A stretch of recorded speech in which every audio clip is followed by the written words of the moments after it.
Welcome to the bookstore. Today's book summary is on the book, Homo Deus by Yuval Noah Harari. Introduction. Homo Deus is a title for Yuval Noah Harari's set of reflections on the human condition, its direction, and how that direction and the existence of humans have an important existential meaning for the world. The title draws inspiration from the classification of humans currently as Homo sapiens, with the idea that our sapience, or knowledge, allows us to achieve advancements in our own development leading to our obtaining of godlike powers. Of course, such a futuristic idea is interesting in itself as a result of its ambitiousness to advance a plausible argument that humans have the potential for incredible abilities that will allow them to fulfill themselves, achieve happiness, access immortality, and eventually grasp divinity. Justifying the title, Homo Deus, Deus being Latin for God, or deity. In the book, Harari's arguments provide readers with interesting food for thought, like the idea that the dominance of the human race impacts the evolutionary success of species germane to a human's daily life, using the statistic that house cats outnumber lions by a few orders of magnitude as a starting point for that. Thematically, the book describes three types of humanism: socialist, liberal, and evolutionary, which each are paths that lead to some definition of success for humans. As a whole, Yuval Noah Harari has divided the book into 3 parts and 11 chapters. Let's start with Part 1. Homo sapiens conquers the world. Chapter 1. The New Human Agenda. The first chapter of the book, titled The New Human Agenda, serves more as an introductory chapter, detailing some of the challenges and accomplishments that human beings have been experiencing over the course of time. In this chapter, Harari discusses the past and future, more specifically with regards to what may be experienced in the third millennium. The author discusses the challenges that have faced people in other periods, such as epidemics, starvation, and violence. In the third millennium, humanity has managed to rein in famine, plague, and war.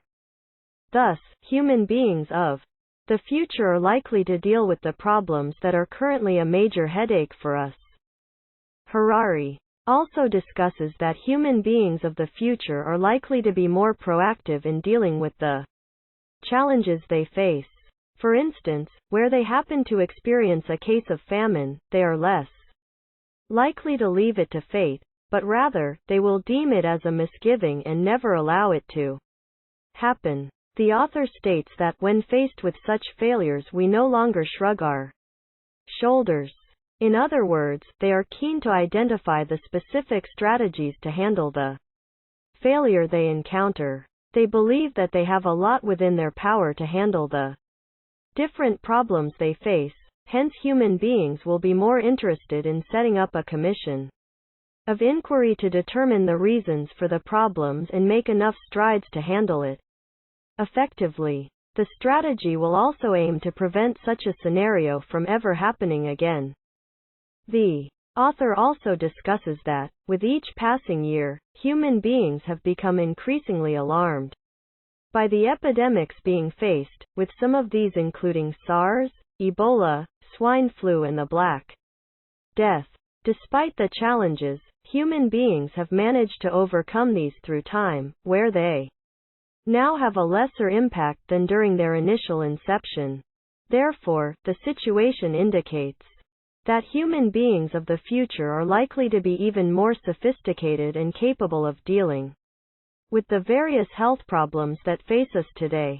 In just the same way smallpox had been completely eradicated, human beings of the future are more likely to completely eradicate the various diseases they will face.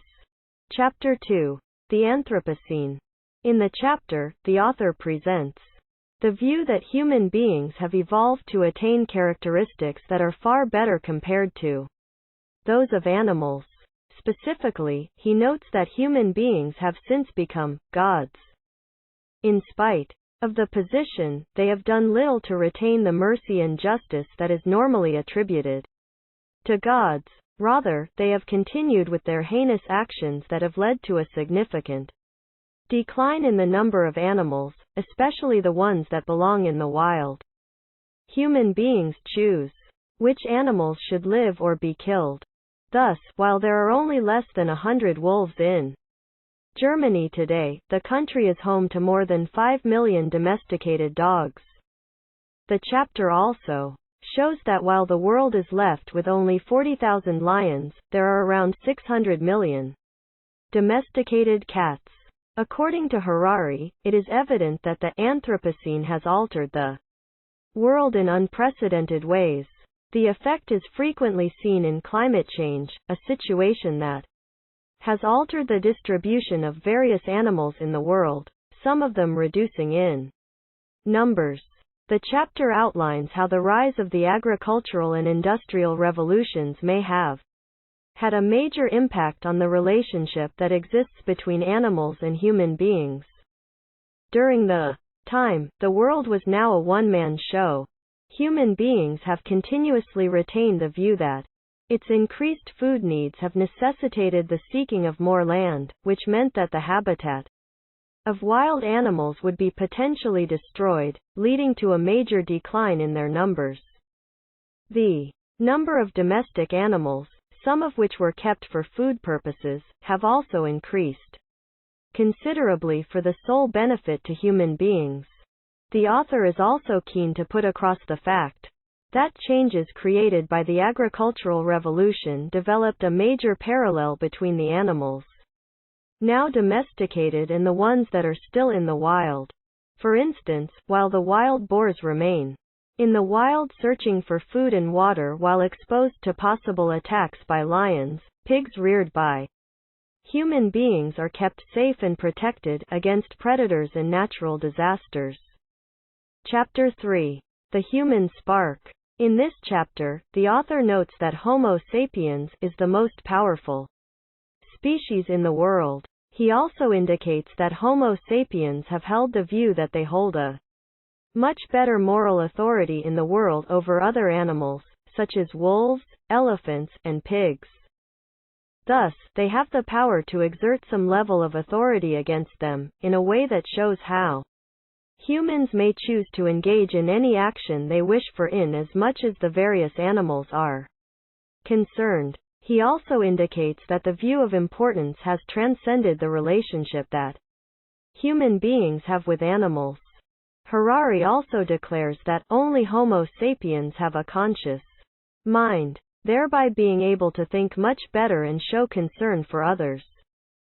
The author also goes on indicating a distinct difference among human beings from various geographical locations. For instance, there is a general belief held by Americans that they are more valuable compared to those from other countries, such as the Afghans. As a result, they have the chance to engage in any form of action that they may be willing, as a way of showing the very position they hold around the world as well as the form of respect they believe they deserve. He asserts that there are conflicts between different human groups, which reduce their ability to interact better. It also reduces their ability to cooperate, and to deal with the notable challenges they experience. The author goes on to demonstrate how, in spite of the views held on by human beings, other creatures are just as complicated as they are. For instance, even unicellular organisms have very little organelles that accord them the ability to distinguish light from darkness, yet it is the same characteristic shared by the eyes of human beings. Thus, all organisms in the world do share various forms of complexities that should not be avoided, and more measures need to be put in place to ensure that all creatures, and human beings, are considered to be as equally important and of great influence towards the survival of one another. Part 2. Homo sapiens gives meaning to the world. Chapter 4. The Storytellers. In this chapter, Harari discusses the contrast that exists between animals and the Homo sapiens.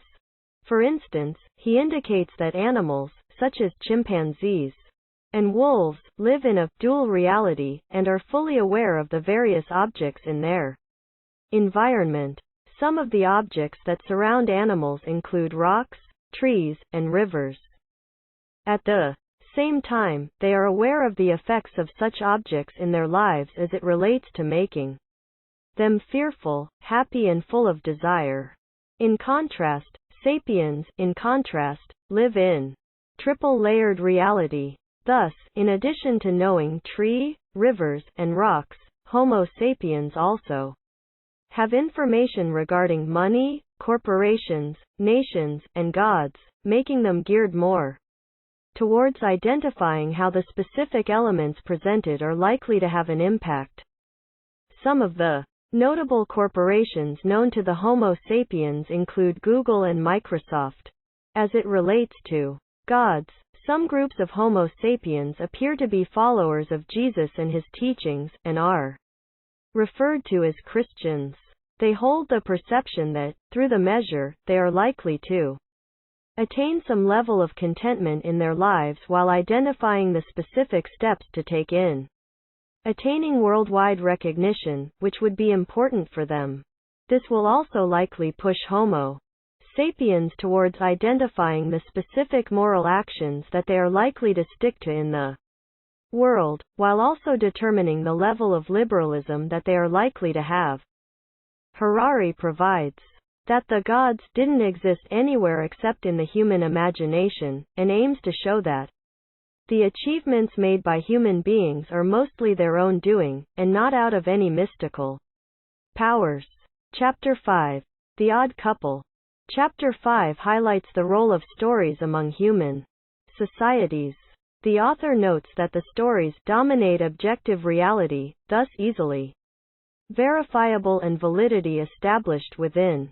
He suggests that stories regarding corporations, nations, and gods have taken center stage around the world and have played an important role among human beings, thereby widening the perspective and the global form of relationship they need to have with one another. Harari states that myths continue to dominate humankind, where the belief that people have regarding the various concepts around their lives was a major determinant of the actions they undertook.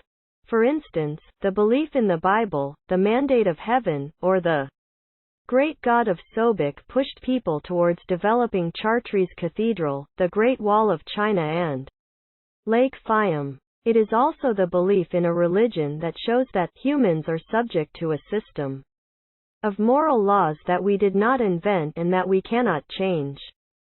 Thus, humans are guided by a much higher power that determines the kind of beliefs and perceptions they need to uphold regarding life. Chapter 6.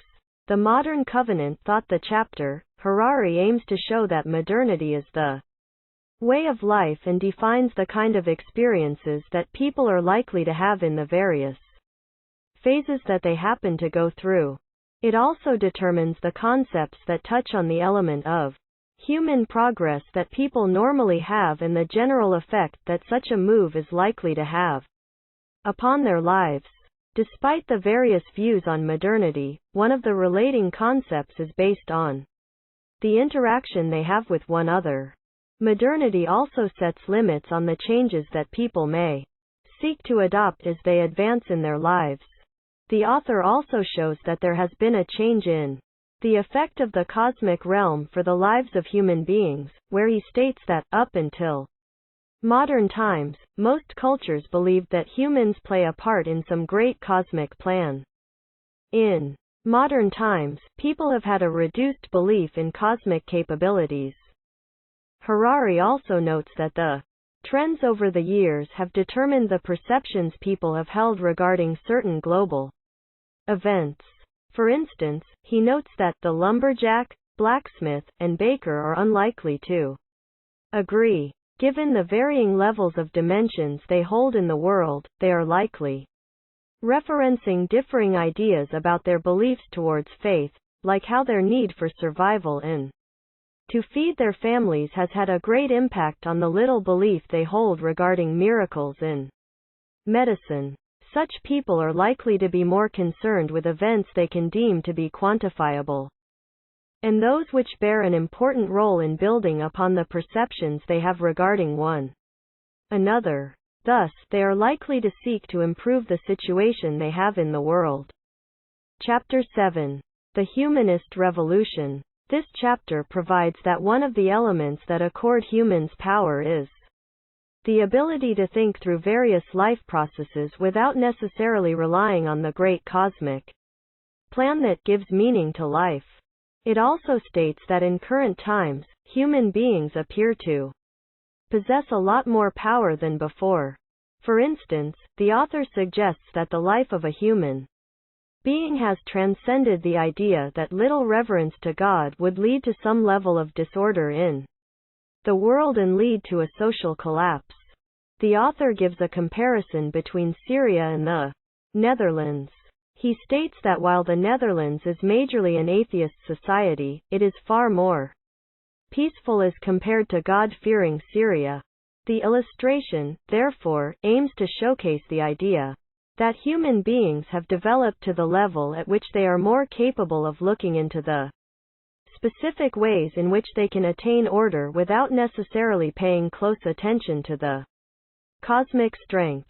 It has also shown that human beings can manage themselves better without necessarily being exposed to external supervision. Part 3. Homo sapiens loses control. Chapter 8. The Time Bomb in the Laboratory. Chapter 8 states that the world is currently dominated by the liberal elements of human rights, individualism, the free market, and democracy. However, the scientific advancements of the same era have had a huge impact on the foundations made towards achieving a liberal order. In other words, it shows that human beings are more concerned with being liberals. The author notes that people are of course influenced by external forces and chance events.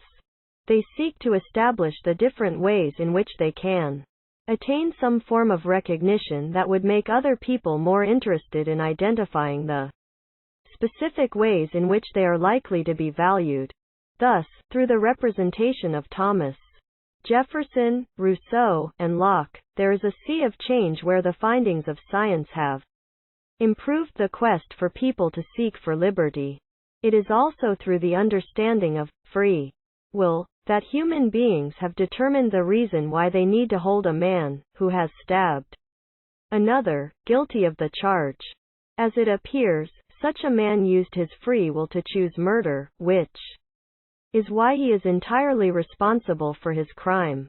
Since he made his own decision to end the life of another, the person, therefore, needs to be held fully responsible for the action, as immense steps are made to ensure that the person realizes the actual actions that he undertook. The same person is also likely to determine that he needs to fully pay for what he did, as by choosing to harm another, he was also acting to curtail some of his future liberties. People tend to think that they are free to act according to their own wishes and decisions. They, therefore, need to be of good influence to other people but as well, allow them to make personal independent decisions. Chapter 9. The Great Decoupling. In this chapter, the author revisits the view of how human beings believe they are unique and hold a valuable position in relation to animals. Harari, however, shows three practical developments that are likely to make the belief obsolete. One of them is how technological developments will make humans economically and militarily useless. Technological developments are, thus, more focused on making human beings more sophisticated at the expense of improving their economic capability and feeling of safety and security. Additionally, Harari stipulates that more technological advancements imply that there is a high likelihood for human beings to fail in attaining the level of economic and military usefulness that may be required of them. As technologies continue to further advance, human beings are bound to lose two vital characteristics, with these being intelligence and consciousness. The author documents that high intelligence always went hand in hand with a developed consciousness. As indicated, armies are less likely to function properly without them, and therefore needs to be well oriented to the ensuing effects that their association with advanced technology is likely to bring. There is also the view that organisms are algorithms. Natural selection shapes their existence in the world, and the ones considered fit for the situation survives the worst scenarios. Chapter 10 describes how new religions will likely be developed in the future. However, there is a deep relationship between these new religions and the field of science. Granted, such new religions are likely to come from research laboratories, as opposed to the madrasas of the Middle East or the caves of Afghanistan. People are likely to see a lot of hope through the use of technology to resolve their day-to-day lives, leading to the possibility that techno-religions may conquer the world by promising salvation through algorithms and genes. Thus, people are likely to put more focus on various elements they have seen transpire in reality, as opposed to various actions around the world that are merely told as stories. Chapter 10 The Ocean of Consciousness. The author suggests that the increased belief by people in the power of technology is bound to create a huge effect. Technology is being used to create a much superior human model. In this regard, human beings are likely to lose the level of attention they may need to have as it relates to the world around them. Therefore, human beings are bound to place more attention on the general effect that technology is likely to have, especially as it relates to the simplification of lives by the reduced need to think. There is also the indication that different socioeconomic realities in daily routines nurture different states of consciousness. Therefore, they are likely to showcase the abilities of self-awareness and belief in dealing with their challenges. Chapter 11 The Data Religion. Chapter 11 acknowledges the position and role that data currently holds in the lives of people. It shows that the universe is filled with data flows, and is tied to the general effect that data processing is likely to have on the various occurrences that take place around the world. This chapter also shows that data was born out of the interaction between two scientific tidal waves, including the ideas postulated by Charles Darwin, as well as the ones provided by Alan Turing. As discussed by Harari, the value of any phenomenon or entity is determined by its contribution to data processing. In this regard, some people have subsequently established means to which they can use data to attain some form of power over others. They also aim to obtain information about the specific action they are likely to engage in as they attempt to create a situation where they can be valuable to one another. The author also states that data processing conditions change again in the 21st century. With such changes, they are likely to give rise to various solutions for current problems as strides are made towards solving already existent challenges, such as war. So here we come to the end of this book. Summary. Thank you for listening to the bookstore. Make sure you hit that subscribe button and like the video. Later.